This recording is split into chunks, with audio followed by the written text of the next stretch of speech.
नमस्कार दोस्तों, स्वागत है आपका एक बार theory of automata and formal language की लेक्चर सीरीज में फिर से। और आज हम लोग पढ़ने वाले हैं epsilon NFA to NFA conversion. हमारी एक मशीन होती है जिसमें हम लोग कुछ भी पास नहीं कर रहे होते हैं तो उसमें एक स्टेट से दूसरी स्टेट में चली जाती है। ये हम लोग ने एप्सिलॉन NFA के अंदर पिछले लेक्चर में देखा है और पूरी जो प्लेलिस्ट है उसका लिंक डिस्क्रिप्शन में है।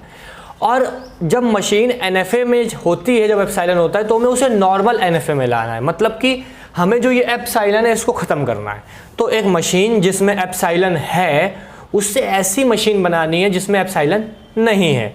तो यही कन्वर्जन हम लोग देखने वाले हैं NFA टू NFA। इसके बाद जो एप्सिलॉन NFA टू DFA उसमें तो भाई साहब ऐसी तैसी हो जाती है। खैर, हम लोग उसके अगला लेक्चर वही देखने वाले हैं। तो ये दो रूल्स हैं हमारे प्यारे प्यारे छोटे छोटे नन्हे मुन्ने से, जिन्हें हमें ध्यान में रखना है। इन्हें ध्यान रखते हुए हम लोग कन्वर्जन कर सकते हैं। पहला रूल ये, दूसरा रूल ये। अभी पढ़ेंगे नहीं, पढ़ने का आप एक बार देख सकते हैं इसको खुद से, लेकिन जब सॉल्व करेंगे तो और अच्छे समझ में आएगा। अब हमारे पास ये मशीन है NFA एप्सिलॉन की, क्योंकि एप्सिलॉन जो है इंट्रोड्यूस्ड है। इसको हमें नॉर्मल NFA में कन्वर्ट करना है। किस में करना है? नॉर्मल NFA में कन्वर्ट करना है। तो हमें जब भी एप्सिलॉन हटाना होता है तो हम लोग फाइनल स्टेट के जो नज़दीक स्टेट होती है उससे शुरुआत करते हैं। तो इस मशीन में हमारी फाइनल स्टेट क्या है? हमारी Q2 है। इसके पास वाली स्टेट क्या है? ये है। तो हम यहाँ शुरू करेंगे। तो हम इसको QI मानेंगे और इसको QJ मानेंगे। ये क्यों माना है अब हम लोग समझते हैं। इसमें बोला गया टू रूल्स में, all move QJ should be also originated from Q1। मतलब कि जो हमारा QJ है, जो हमारा फाइनल स्टेट है इस समय, इससे जितने भी मूव ऑरिजिनेट हुए हैं, तो इस Q2 से कितने मूव ऑरिजिनेट हुए हैं? 2 मूव ऑरिजिनेट हुए हैं। मतलब एक मूव ऑरिजिनेट हुआ है, वो क्या है? सिर्फ 2 जो है वो सेल्फ लूप में ऑरिजिनेट हो रहा है। मतलब ट्रांजिशन Q2 से 2 आएगा तो Q2 में आएगा। ठीक है, तो वो जो मूव है वो ऑल्सो ऑरिजिनेटेड फ्रॉम Q1। मतलब कि वो वाला मूव Q1 से भी ऑरिजिनेट होना चाहिए। मतलब कि ये अगर Q2 में यहाँ से आया है तो ये Q1 से यहाँ पे आए।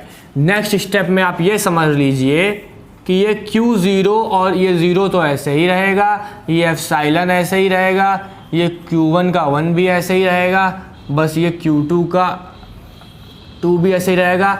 अब यहाँ से भी मूव ऑरिजिनेट होगा तो ये नल हट जाएगा और यहाँ पे 2 पास होने लगेगा।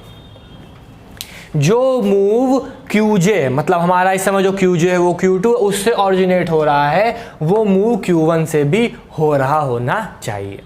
अगला मूव कहता है अगर QJ फाइनल स्टेट है तो Q1 को भी बना दो। तो भाई क्या हमारी Q2 फाइनल स्टेट थी तो हमारी Q1 भी क्या हो जाएगी? फाइनल स्टेट हो जाएगी अकॉर्डिंग टू रूल नंबर 2। अब इसी रूल को हमें फिर से रिपीट करना है। अब इफ एप्सिलॉन को हटाना है तो ये हमारा QI, ये हमारा QI, ये हमारा QJ। ठीक, अब क्या है? अब देखिए सेम यही पैटर्न हो जाएगा। मैं आपको बताता हूं, Q0, Q1, Q2, self loop 2, पास हो रहा है 2। ये तो पहले ही वाला सिस्टम है सब। अब देखिए यहाँ पे भी क्या हो रहा है? सेम चीज़ हो रही है। हमारा Q2 जो है उससे 1 पास हो रहा था, हमारा Q2 से 1 पास हो रहा था, तो यहाँ से भी 1 पास होना चाहिए कि नहीं होना चाहिए? अकॉर्डिंग टू रूल नंबर 1 पास हो रहा है। हमारा जो Q1 है उससे 2 पास हो रहा है Q2 की तरफ, 2 पास हो रहा है, तो Q0 से जो है वो Q2 भी तो पास होगा Q2 की तरफ अकॉर्डिंग टू रूल नंबर 1। क्योंकि QJ जो हमारा है उससे जो भी ऑरिजिनेट हो रहा है वो Q0 से भी होगा। तो Q1 से अगर 1 हो रहा है तो Q0 से ये भी जाएगा और 2 जो है वो इसकी तरफ चला जाएगा। अब हमारा रूल नंबर 2 फिर क्या कहता है? अगर आपकी J स्टेट जो है वो फाइनल है तो आपकी Q0 स्टेट भी जो है वो फाइनल होनी चाहिए। तो इस तरीके से देखिए हमारे एप्सिलॉन सारे हट गए और हमारी जो एप्सिलॉन NFA मशीन थी वो NFA में कन्वर्ट हो गई। इस तरीके से हम इसको करते हैं।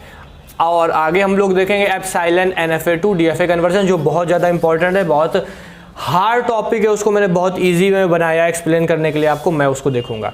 तो बाकी theory of automata and formal language की जो लेक्चर सीरीज़ है उसका लिंक डिस्क्रिप्शन में आप जाके चेकआउट कर सकते हैं। तो फिर मिलेंगे अगले वीडियो में। अच्छा लगे तो लाइक करिएगा, चैनल को सब्सक्राइब करिएगा। मैं हूँ एकांत पाठक, आप देख रहे थे study with Ekant Pathak YouTube channel. Bye bye, have a nice day.